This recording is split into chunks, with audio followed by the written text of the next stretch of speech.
Hello，大家好，我係 Carrie 李若凡。咁早排我哋同大家分享過喺美金堅挺嘅情況底下，應該點樣去部署。咁但係咧年初至今，我哋留意到美金嘅表現都叫做係比較疲弱少少啊。咁原因就係美國總統特朗普都引發咗唔少嘅地緣政治事件啦，令到大家重新質疑翻到底由美國引領嘅呢一個世界秩序係咪仲係可持續啊？咁就開始會去考慮到底仲應唔應該揸晒成手嘅美金，定還是應該分散到去其他嘅資產，甚至乎對所有嘅法定貨幣嘅信心咧都係有少少減退咗。咁就開始咧去轉移到一啲大宗商品，尤其是貴金屬嘅。咁我哋留意翻啦，美金咁樣跌咗落嚟之後，係咪真係繼續向下咧？又未必嘅。技術層面嚟講，暫時仲喺95到96之間揾到一啲支持。始終最近嘅數據顯示，美國經濟都唔算話太差，而最新提名嘅呢個聯儲局主席咧，亦都未必會係大幅度去減息。咁如果息口嗰度唔似市場預測咁樣，要今年減成2-3次嘅話，咁美金可能都喺技術層面度未必話持續下跌。但喺中長期去睇，結構性嘅一個下跌嘅趨勢可能會延續，而呢個趨勢其實由2022年已經係開始咗㗎啦。嗰陣時就俄烏戰爭啦，咁喺嗰啲時候大家都開始喺度留意到一啲地緣政局咧冇以前咁穩定嘅，咁亦都見到貿易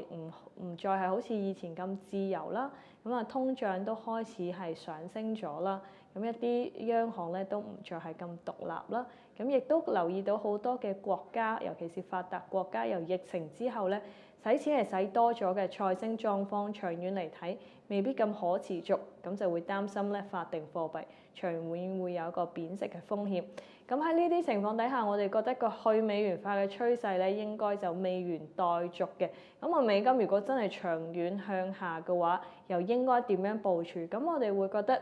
去美元化嘅過程當中，我哋會首選黃金啦，同埋今年嘅話就係澳洲紙嘅。黃金雖然個價格比較震盪，因為最近多咗一啲投機參與到去個市場嗰度，咁但係撇除呢一啲投機嘅交易之外嘅話，長遠黃金應該都係睇上嘅，因為始終頭先所講嘅一個去美元化嘅趨勢，包括因為呢一個通脹嘅風險又好，或者因為呢個美國政策不確定性，或者係一啲發達國家嘅一個財政嘅問題，或者法定貨幣貶值風險，呢一啲都有機會令到全球嘅央行係繼續去買入黃金。譬如中國央行咧喺1月份已經連續第15個月咧係買入黃金嘅，所以買緊黃金嘅話，其實我哋係同央行企喺同一陣線啦。同時之間咧 ETF 嘅呢個黃金嘅持有量仍然都有空間咧係繼續向上嘅，咁所以我哋其實覺得黃金既然佢嗰個供應都係比較短缺嘅話，長遠價格咧應該係會再上，值得去持有。咁喺個澳洲紙方面嘅話咧，我哋就留意到今年其實表現係最好嘅一隻貨幣。咁原因包括第一個就係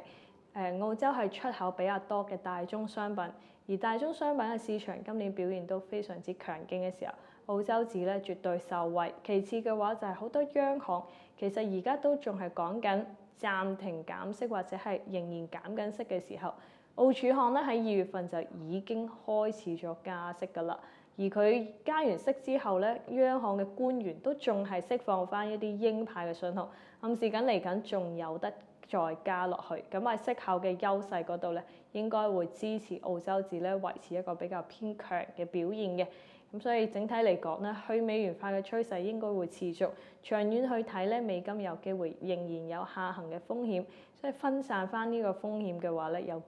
可以考慮配置翻一啲黃金啦，或者係澳洲紙咧，係一啲值得考慮嘅一啲方向嘅。咁今日分享就到呢度為止啦。下一期同大家分享一下對日元同埋人民幣嘅睇法，敬請期待。